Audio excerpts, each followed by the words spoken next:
વરસાદનો મોસમ સ્ટાર્ટ થાય એટલે આવું કંઈ ખાવાનું મન તરત જ થઈ જાય કે બ્રેડ પકોડા અથવા તો સમોસા છે કે પછી વડાપાઉં છે, આવું ચટપટું ખાવાનું મન તરત જ થઈ જતું હોય છે। તો બસ વરસાદની સિઝનમાં જ હું તમારા સાથે પંજાબી સમોસાની રેસિપી શેર કરીશ, તો તમે પણ આ મોન્સૂનમાં આ રેસિપી બનાવીને જરૂરથી ટ્રાય કરજો। તો ચાલો ફ્રેન્ડ્સ, આપણે બનાવવાનું શરૂ કરીએ પંજાબી સમોસા। જેના માટે મેં અહીં લઈ લીધો છે મેંદો।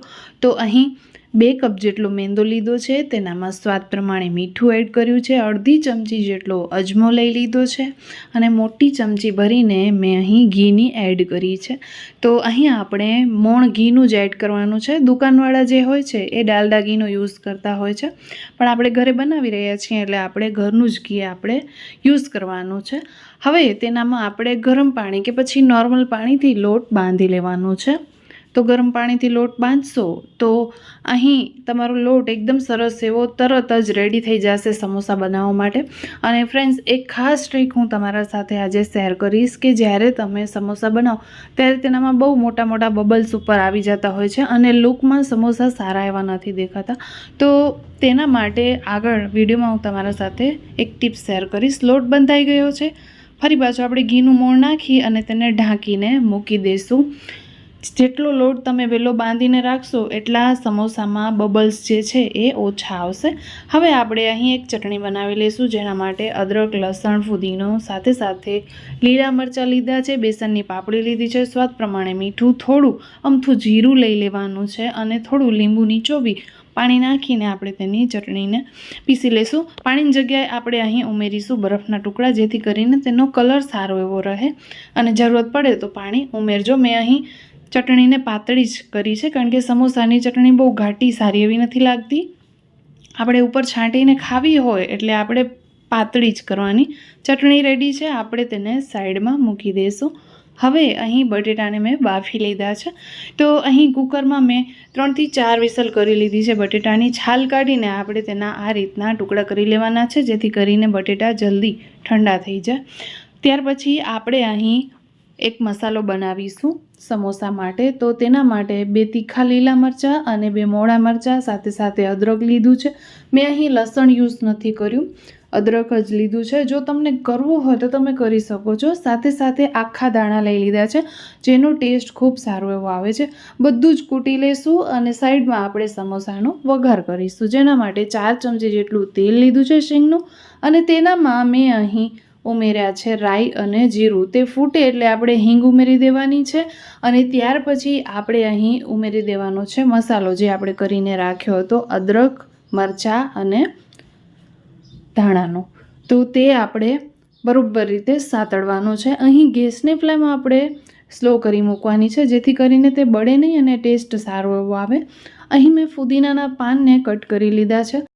જો ક્યારે ફુદીનાના પત્તા આ સમોસામાં ન ઉમેર્યા હોય તો એક વખત જરૂરથી ઉમેરજો। એટલા ટેસ્ટી એવા સમોસા લાગશે કે તમે વાર્યા ઘડી આ રીતથી જ સમોસા બનાવશો। હવે અહીં મેં બટેટાના માપનું મીઠું ઉમેરી દીધું છે, કારણ કે આપણે લોટમાં ઓલરેડી ઉમેર્યો છે એટલે આપણે અહીં બટેટાના માવા જેટલો મીઠો ઉમેરી દેવાનો છે। ટૂંકમાં સ્વાદ પ્રમાણે મીઠું ઉમેરી દેવાનું છે। હવે મેં અહીં આખા બટેટા જ ઉમેરી દીધા છે, થોડા એવા કટ કરેલા, અને પાવભાજી મેસર લઈ લીધો છે। તેનાથી હું બટેટાને એકદમ સરસ એવા ક્રશ કરી લઈશ। તો અત્યારે બટેટા સારા એવા માર્કેટમાં મળી રહ્યા છે। આ બટેટા એકદમ મીઠા નથી, એટલે આ જે સમોસાનો મસાલો જે છે એ ખૂબ જ સરસ એવો બન્યો હતો, જેવું મને જોઈતું હતું તેવું જ બન્યો હતો। ઘણી વખત બટેટા મીઠા આવતા હોય છે તો સારું નથી બનતું, એટલે એ બટેટા તમે જોઈ શકો છો કે આપણે વેફરમાં જે યુઝ કરીએ એવા જ બટેટા છે, એકદમ ભોરકણા છે। આપણે ઉપરથી દબાવીએ છીએ તો આસાનીથી માવ થઈ ગયો છે, તમે જોઈ શકો છો, ચીકાશ નથી બટેટામાં। હવે અહીં આપણે મસાલા ઉમેરીશું। 1 ચમચી લાલ મરચાંનો પાવડર, 1 ચમચી ધાણાનો પાવડર, અડધી ચમચી હળદર પાવડર, અડધી ચમચી આપણે ગરમ મસાલો વાપરવાનો છે। ત્યાર પછી ચાટ મસાલો લઈ લઈશું, જેથી કરીને આ સમોસા એકદમ ચટપટા બનશે। તો 1 ચમચી જેટલો ચાટ મસાલો ઉમેરી દીધો છે। ધાણા ભાજી આપણે ઉપરથી ઉમેરી દઈશું અને બધું જ સરસ આપણે અહીં મિક્સ કરી લેવાનું છે। તો ફ્રેન્ડ્સ, તમે ક્યારે આ રીતે ન બનાવ્યું હોય તો એક વખત ચોક્કસથી બનાવજો। ખૂબ જ સરસ એવા ટેસ્ટી સમોસા બન્યા હતા। તો ફ્રેન્ડ્સ, અહીં મેં વટાણા નથી ઉમેર્યા, તમને ઉમેરવા હોય તો તમે ઉમેરી શકો છો, કારણ કે વટાણાની સિઝન હવે સ્ટોપ થઈ ગઈ છે અને હું ઘરે ફ્રોઝન વટાણા નથી વાપરતી.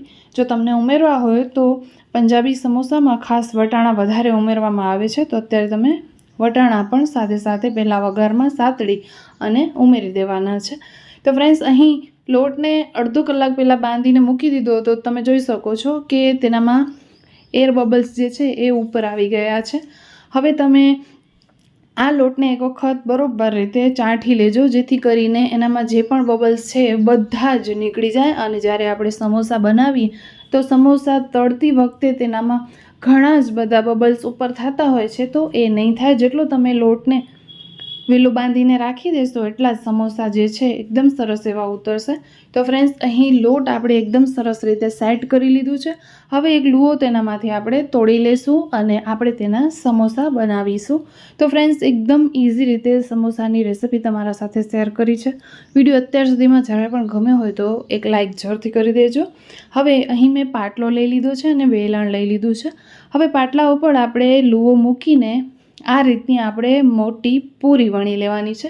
તો ખાસ ધ્યાન રાખજો, આજે આપણે મિની સમોસા બનાવી રહ્યા છીએ, તો આપણે નાની પૂરી જ વણવાની છે, રોટલી નથી વણવાની. અને પૂરીને આપણે એકદમ લાંબી વણવાની છે, ગોળ નથી વણવાની. અને થિકનેસ તમે જોઈ શકો છો, થોડી આપણે થિકનેસ વધારે રાખવાની, જેથી કરીને સમોસા જે છે એકદમ સરસ એવા બને. અને તેલમાં જે મસાલો આપણે અંદર ઉમેરીએ તો એ છૂટું ન પડે, એટલે થોડી આપણે થિકનેસ રાખવાની છે. અને એકદમ પાતળા કરશો તો ઘણી વખત આપણે પલટાવતી વખતે સમોસા તૂટી જતા હોય છે, તો એ વાતનું ખાસ ધ્યાન મૂકજો. હવે અહીં તમે જોઈ શકો છો કે એક સમોસો મેં બનાવી લીધો છે. બીજો સમોસો જ્યારે હું બનાવીશ ત્યારે તમને વિગતવાર બતાવીશ કે તેને કેવી રીતના વારવાનું. તો ઘણાને સમોસા વારતા બહુ જ ઓછું ફાવતું હોય છે, કારણ કે આ થોડું ડિફિકલ્ટ કામ છે. બધાને આ નથી ફાવતું, એટલા માટે એકદમ સહેલી રીત બતાવીશ, જેથી કરીને કોઈ પણ આ સમોસાને વાળી શકે. તો એક રીત તમે જોઈ કે મેં તરત જ બેન્ડ કરી અને ઉપરથી પણ પાણી લગાવીને પેક કરી દીધું છે. હવે બીજી રીત કે આ રીતે આપણે પૂરીને રાખવાની છે, વચ્ચે અંગૂઠો રાખવાનો છે, એક પડ ઉપર આપણે પાણી લગાવી અને બીજા પડ ઉપર પણ પાણી લગાવીને આ રીતે વાળી દેવાનું છે. અને તમે જોઈ શકો છો કે એકદમ સરસ એવો વળી ગયો છે. હવે આપણે ઉપરના પડ ઉપર પણ પાણી લગાવીને આપણે આ રીતે તેને ચિપકાવી દેવાનું છે. અને જો તમને ઉપરથી તેની આંટી વાળવી હોય તો આવી રીતના અંગૂઠાની મદદથી કે આંગળીની મદદથી આવી રીતના આપણે વાળતું જવાનું છે, એટલે એ ટાઈપના ડિઝાઇનવાળા તમને સમોસા બનાવવા હોય તો તમે બનાવી શકો છો. તો અહીં આપણો બીજો સમોસો પણ બનીને રેડી થઈ ગયો છે. આ રીતે બધા જ સમોસા હું વાળી લઈશ અને સાઈડમાં આપણે અહીં તેલને ગરમ કરવા માટે મૂકી દેવાનું છે. તેલ જ્યાં સુધી ગરમ થશે ત્યાં સુધી આપણે બધા જ સમોસા વાળી લઈશું. તો લાસ્ટ એક હું તમને બતાવી દઉં ફ્રેન્ડ્સ કે આપણે પૂરી આ રીતે વણી લેવાની છે લંબગોળ, અને ત્યાર પછી આપણે અંગૂઠો વચ્ચે રાખી અને આ રીતે પાણી લગાવવાનું છે બંને સાઈડ, અને પછી ફરી પાછું આપણે તેને આ રીતે ચોંટાડી દેવાનું છે. મેંદો હશે એટલે આસાનીથી ચોંટી જશે અને તમારો જે મસાલો છે બિલકુલ બહાર નહીં નીકળે. ફરી પાછું ઉપરની જે કિનારી છે તેનામાં આપણે પાણી લગાવીને આ રીતના આપણે ઉપરથી ચપટી દઈને બંધ કરી મૂકવાનું છે, એટલે મસાલો બિલકુલ બહાર નહીં નીકળે. તો ફ્રેન્ડ્સ, એકદમ ઇઝી રીતે સમોસા વારવાની રીત તમને આ વિડીયોમાં બતાવી છે. અગર ગમી હોય તો લાઈક જરૂરથી કરજો. તો અહીં મેં બધા જ સમોસા જે છે એ બનાવી લીધા છે. એકદમ નાના નાના બનાવ્યા છે. મોટા બનાવવા હોય તો તમે રોટલી વણીને આ સમોસા મોટા પણ બનાવી શકો છો. હવે તેલ ગરમ થઈ ગયું છે. ગરમ તેલમાં આપણે સમોસાને એડ કરી દેવાના છે. હવે જ્યારે તમે સમોસા એડ કરો ત્યારે આપણે નોર્મલી તેલને ગરમ કરવાનું છે, બહુ એકદમ કડકડતું ગરમ નથી કરવાનું.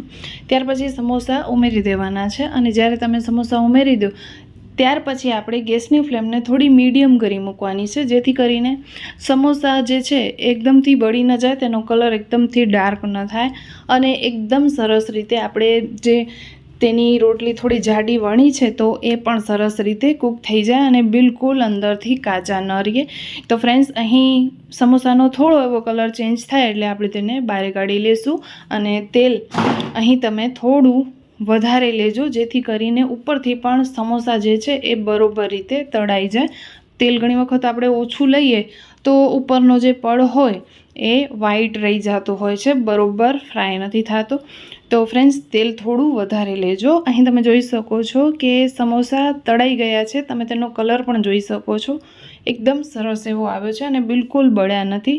અહીં તમે જોઈ શકો છો કે બધા જ સમોસામાં એકદમથી જે બબલ્સ થતા હોય તે નથી થયા, એકદમ સરસ એવા આપણા સમોસા ઉતરીને રેડી થયા છે. તો એક હું તમને તોડીને પણ બતાવીશ કે અંદરથી પણ એકદમ સરસ એવા ક્રિસ્પી બન્યા છે.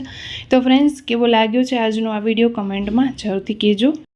વિડીયો કોઈ પણ કારણસર ગમ્યો હોય તો વિડીયોને લાઇક કરજો, શેર કરજો. ચેનલ પર નવા છો તો સબસ્ક્રાઈબ જરૂરથી કરજો. ફરી મળીશું, ત્યાં સુધી આવજો બધા. જય